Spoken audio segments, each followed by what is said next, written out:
Wis, gimana kabarnya, Bol?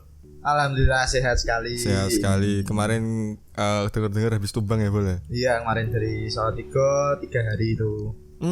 Hari H terus pulang itu ngedon. Wah, aku kemarin juga dari Salatiga sih.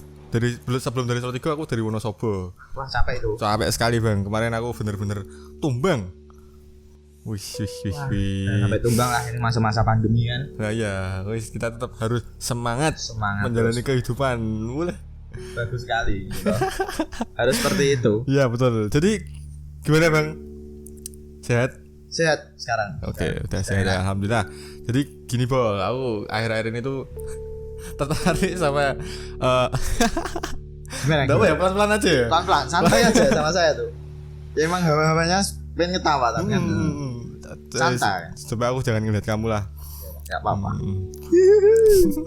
Jadi gini, Bol, akhir-akhir ini tuh aku tertarik sama yang namanya kehidupan tuh aku tertarik, Bol. Nah, aku pengen tahu dari sudut kacamatamu tuh kehidupan bagimu tuh kayak gimana, Bol? Karena kan masing-masing insan kan punya pendapat mereka masing-masing kan ya. Oh iya. Kalau dari Bang Jago ini gimana? Kehidupan. Ya. Kehidupan tuh menurut saya ya itu sebuah karunia. Saya dilahirkan sama bapak ibu saya. Ya.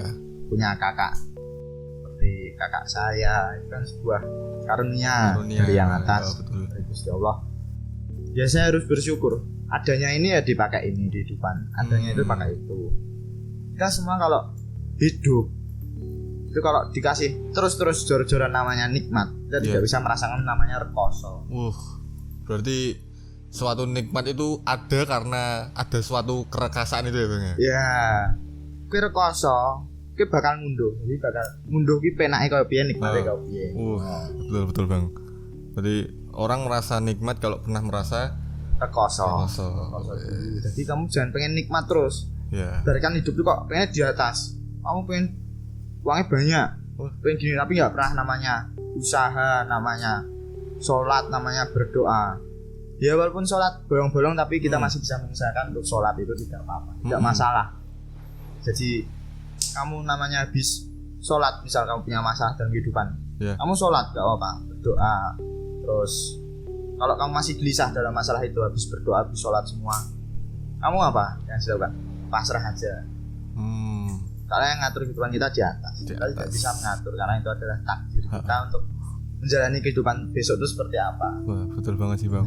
Jadi dasar dari segalanya tuh ya kita serahin aja yang di atas ya, Bang. Ya, pasrah aja. Tapi kita tetap berusaha apa yang kita bisa. Karena yang di atas tidak mungkin memberikan hal yang kita tidak bisa mengerjakan. Yang aku apa ya, Bang? Aku sering banget mikir gini, Bang, bahwa banyak orang yang memang tahu mereka bahwa untuk mencapai suatu kesuksesan itu mereka pasti harus berusaha. Nah, yang aku mungkin agak bingung dari mungkin aku sendiri sih ya. Contohnya aku sendiri aja. Aku bingung sama kalau usaha itu kan pasti kita merasa sakit gitu ya, Bang ya. Paham nggak? Paham.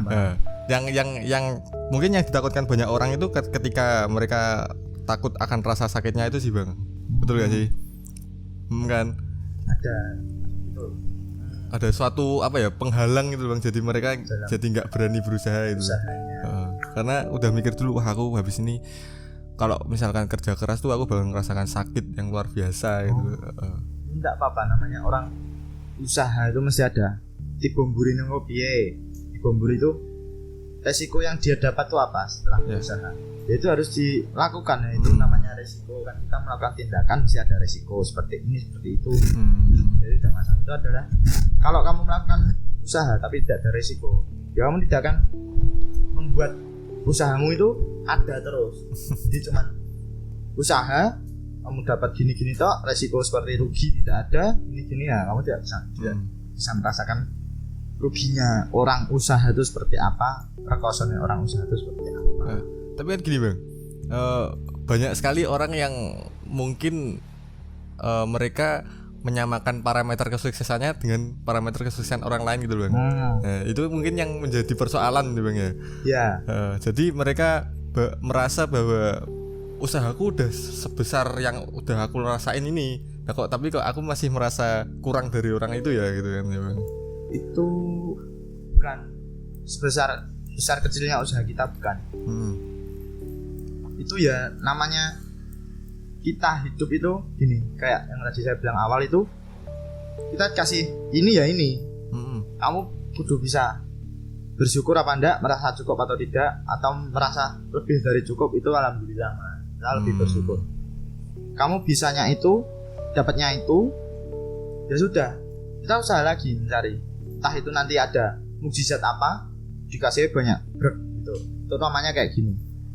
Kamu berdoa, memilih ini, doanya tuh yang A dulu. Ya, nanti entah saat kapan kamu kok dikasih doanya tuh, dikasih hasil yang B dulu. Loh, lah aku kapan nih? Nah, A-nya tuh ya nanti, entah habis B apa entah nanti dikasih C dulu atau D dulu baru A. Nah, itu kan kita tidak tahu. Enggak tahu sih. Tapi mesti bakalan terkabul kalau kita selalu berusaha berdoa, kita selalu merendah di hadapan Gusti Allah. Kita harus bisa menyamakan semua itu, jangan dibandingkan dengan pikiran kita. Kalau sudah rekoso banget terus ini kesel kok ini. Padahal di luar sana masih banyak orang yang rekoso. Sangat banyak sih Bang. Banyak sekali. Karena kita merasakan itu rekoso. Misal kita sudah berusaha, kita les terus untuk mau ujian besok, masuk kuliah, mau apa, ya itu namanya rekoso. Itu ya normal saja karena kita kan belajar. Karena hidup itu ya harus ada menuntut ilmu. Les itu adalah sebagai sarana saja untuk kita mengasah ilmu kita. Itu tetapi bukan yang utama ya Bang ya. Utama bukan. Ya, itu hanya sebagai penunjang agar bisa lebih dari yang kita bisa aja. Yang kita bisa, hanya sarana. Ya betul. Tidak apa-apa. Oke, aku suka sih Bang sama cara berpikirmu sih Bang. Terus gini Bang, kalau dari sudut pandang Abil nih, Abol, cara mendapat atau cara mencari kebahagiaan versimu itu gimana Bang? Mencari kebahagiaan. Selagi aku masih sehat, masih bisa kumpul keluarga, masih diberi rezeki entah itu sehat, entah itu harta atau benda, itu sudah namanya. Saya kan kerja di seni. Iya, kamu seni ya. Dibayangkan seni itu dalam keadaan COVID gini bagaimana kan? Semua pertunjukan pentas harus ada izin. Walaupun kita sudah membuat izin, itu masih kadang ditolak sama bangsanya kelurahan, sama kecamatan, sama atasan-atasan itu. Ya kita kayak aku mencari uang itu gimana caranya? Ya kita memutar. Seperti dulu rekosoku kayak gini. Aku pengen beli barang nih. Aku pengen beli gendang. Harganya 2,5 juta. Nah, itu uang dari mana? Padahal aku juga mencari uang itu dari seni kan. Pertunjukan itu ya Bang ya. Ya, lah seni saja pandemi kayak gini aja sudah tidak boleh. Nah, kita harus memutar, kita harus berusaha. Entah nanti itu kita kerja apa dulu toh, kabeh semua ditandangi sih enggak apa-apa. Kan kita kan ada kewajiban nyaur utang. Nyaur itu namanya ngangsur utang dulu. Melunasi. Kita dapat uang nih, misal aku kemarin ada job gini, mau bayaran berapa, disisihkan dulu enggak apa-apa. Nanti buat main-mainnya ya nanti kasih berapa dulu, sedikit berapa persen. Tapi yang kelebihan besarnya kita buat ngangsur dulu enggak apa-apa. Kita jajan seadanya dulu. Kita punya uang gini ya gini, kita punya kekuatan segini, enggak usah kamu menaik-naikkan kekuatanmu demi untuk dilihat orang itu wah. Jadi kita melakukan tidak harus wah. Kita kemampuannya kita sendiri tidak apa-apa, tidak masalah. Orang memandang itu tidak usah kamu pikirkan seperti apa, memandangnya kayak apa. Lu enggak aku ki rekoso-rekoso dhewe kok pengen munggur ngomong ngono tok ki apa? Kowe melu mbantuni aku. Apa kowe iki mangani aku to? Mangani kehidupanku yo piye? Lah ngono lho. Lah nek diomongi ngono kan wonge yo sakit hati to. Kayak aku ngerokok kadang karo cah-cahku sing biyen ing Solo sing wedok-wedok. Iki durung kerja kok wis rokok-rokok ngene iki. Lah kowe wis iso golek duit dhewe kok mosok rokok ya ora oleh. Lah ya. Kowe kan ya ora nukokke rokok kowe kok ngomong terus ya ngopo. Aku nek misalnya kowe keganggu asap aku tak yo ngalih to. Iya, betul Nah, betul. seperti itu. Berarti kalau dari kamu tuh kamu yang penting kebahagiaan itu Sehat itu. sehat. Sehat, keluarga.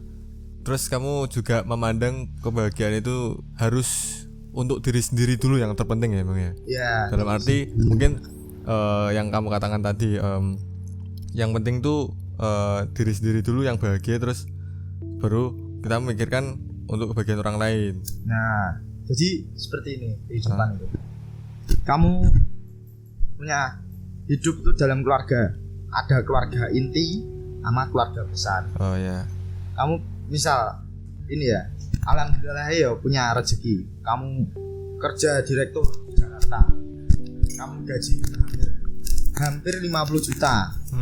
Nah, kamu punya uang, padahal kamu masih hidup single. Kamu bisa membahagiakan diri sendiri itu dengan cara apa sembarang, dengan uangmu seperti itu. Itu kan rekosomu menjadi direktur dulu seperti apa, kerja apa dulu. Kamu kayak gini. Utamakan keluarga. Nomor 1 itu keluarga. Keluarga sih. Kedua, kamu mau pokoknya ada ya kalau mau ngasih uang bagi rezeki itu gimana? Yaitu kedua itu namanya saudara dulu. Nanti baru orang lain seperti orang sendiri. Ya ya. Itu kalau nomor 1 keluarga. Misal kamu ada gini, punya pacar.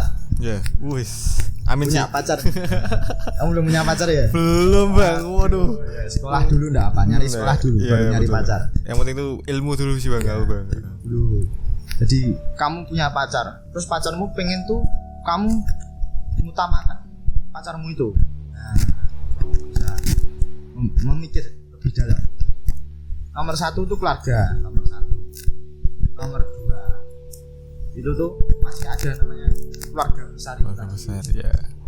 Pacar itu nomor ke 1000 sekian nanti setelah apa-apamu dulu, sekolah, kehidupanmu dulu. Pacar itu nomor 1000 sekian, paling bawah kok. Karena itu memang belum apa ya, belum menjadi hak kita sih ya. Kecuali itu istri kamu. Ya itu Nah, udah diutamakan. harus diutamakan sih Bang. Punya istri.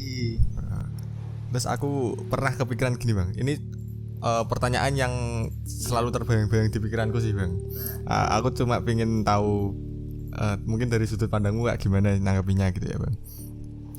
Menurutmu orang yang menyebut dirinya baik itu tuh dia itu merasa dia baik atau merasa ingin dinilai baik oleh orang lain Bang? Kalau menyebut dirinya sendiri baik. Iya. Aslinya menyebut diri sendiri baik itu susah. Karena kita itu menilai diri sendiri itu aja belum bisa. Terus kita dipandang orang lain pun kita belum bisa menangkapnya kita tuh baik atau tidak. Jadi kita selalu berusaha untuk baik di mata orang. Jadi kita jangan berpikir aku ki baik. Oh tidak, karena itu pemikiran yang salah menurut saya. Karena saya pun belum merasa baik sama teman-teman, sama kamu juga. Aku juga belum merasa sempurna karena semuanya tidak ada yang sempurna di sini. Iya sih. Ya. Yang sempurna cuma di atas.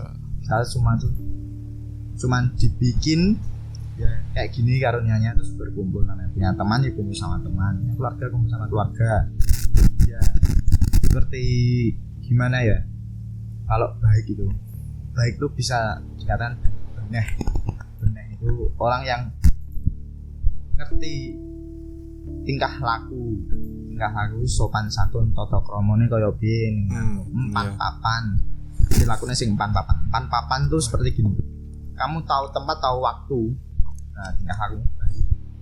Misal kamu sama teman ya boleh secukupnya saja, tidak perlu berjam-jam, kamu cukup ngobrol cukup gini have fun, kamu sudah cukup ya pulang karena kamu sudah tunggu keluarga di rumah, pulang besok mau main lagi ya coba lihat dulu besok ada acara enggak ya. Tapi kok bapak minta dianterin ke mana mau makan di mana ya, kita makan dulu, bapak diantar dulu enggak apa-apa bapak, nanti baru pulangnya izin mau kumpul sama teman nyusul kan enggak apa-apa. Kita kan nomor satunya keluarga dulu. Ya aku gini Bang, aku jujur ya aku terinspirasi sama tindakanmu sehari-hari sih Bang. Karena misalkan kita gini ya, kita misalkan lagi ngumpul gitu di rumahmu kan ya. Oh iya. Kan sering itu. Nah terus kamu misalkan ibumu minta diantar atau ayahmu minta dijemput, terus kamu kan mengutamakan dulu kan. Nah itu aku di situ merasa kamu menjadi reminderku sih. Karena aku jujur di rumah sih hampir nggak setiap saat kayak gitu. Karena aku kan anak durhaka. Waduh, bisa Ya. anak durhaka itu. Makanya itu aku merasa beruntung aja aku mempunyai suatu cermin dari kamu gitu loh Bang. Jadi aku bisa mencontoh dari suatu tindakanmu itu. Perilaku saya. Terus ini aku merasa gini aja, aku merasa cerminan diriku ini menjadi cerminan remaja di saat ini gitu Bang. Jadi ya misalkan aku adalah fasilitas remaja yang ada pada zaman sekarang. Ya. Nah kemudian jadi aku adalah contoh dari remaja masa sekarang itu Bang. Nah di situ aku menilai bahwa remaja zaman sekarang atau lebih tepatnya aku itu merasa bahwa nice guy. Nah nice guy itu aku pernah baca sebuah buku. Nice guy itu orang yang melakukan kebaikan tapi dengan pamrih Bang. Jadi melakukan kebaikan itu agar dinilai orang lain bahwa diri kita menjadi baik gitu Bang. Nah aku berpikir bahwa banyak sih orang remaja zaman sekarang itu kayak gitu loh Bang. Jadi melakukan kebaikan itu agar dinilai baik oleh orang lain gitu Bang. Oh ada sebabnya dia melakukan seperti itu agar dinilai orang lain. Iya. Ya aku merasa aja kalau mungkin banyak orang yang lebih tepatnya zaman sekarang, contohnya aja aku merasa kayak gitu. Jadi tidak dengan ikhlas gitu loh. Nah mungkin yang ada suatu hal yang salah di situ gitu. Jangan memandang dirimu itu melakukan seperti itu. Cukup kamu melakukan apa yang kamu lakukan, benar atau tidak salahnya itu enggak nanti. Ini kamu melakukan itu dengan apa ya? Fokus, kamu melakukan itu fokus, sudah benar, wes trap, enak, mantap. Entah itu nanti salah atau tidak kan kita ibaratnya bisa direvisi. Namanya introspeksi diri toh. Nah, enggak masalah gitu. Kita bisa memperbaiki, tapi secara pelan-pelan, enggak apa-apa. Betul. Pelan-pelan. Memandangnya gimana orang lain, enggak usah digagas. Jadi fokus diri sendiri dulu aja ya. Dulu sendiri seperti apa. Tapi tidak melupakan nilai fondasi apa ya? Bersama gitu ya Bang ya. Oh iya. Samanya itu. Nah, jadi ada beberapa sudut pemikiran yang aku pernah denger sih, tapi lupa dari mana. Itu ada yang bertindak dulu baru mikir, dan ada juga yang mikir keras dulu baru mau bertindak itu. Oh. Kalau dari Abil tuh yang mana ya Abil? Merasanya yang mana? Misal ada masalah apa gitu ya. Ya cari dulu gini. Jadi jangan sampai kita tuh bertindak ini gawe kerja ping pindho. Kerja 2 kali. Langsung paham aku. Cukup kamu mikir gimana caranya agar kerja kita tuh tidak mindoni gawenan. Nah, cukup satu kerjaan selesai. Jadi jangan sampai 2 kali kerjaan selesai. Tapi ya itu tidak bisa dipastikan 1 kali kerja selesai karena dia tidak tahu nanti resikonya seperti apa, ada salah apa enggak. Itu bisa nanti jadi 2 kali kerja atau tidak. Ini kita selalu melakukan dulu. Kita mantap melakukan itu, lakukan dulu enggak apa-apa. Jadi for Abil better mikir dulu baru bertindak ya. Agar meminimalisir resiko yang ada. Ya, agar tidak kerja 2 kali itu. Betul. Oke Bang, mungkin segini dulu percakapan kita kali ini. Mungkin bisa lain waktu saat mungkin pas ada suatu hal apalagi nanti yang kita mau bahas dan kita mau bagi ke teman-teman kita yang lain. Sharing-sharing ya. Wis matur nuwun ya Bang ya. Oke, siap. Kopimu wis mbok ombe durung ya? Wah, urung entek kok. Kebak wetengku. Wes, oke, makasih ya Bang. Siap, Oke, teman-teman sama-sama semuanya. Bang Vini. Oke. Oke. Goodbye. Goodbye juga.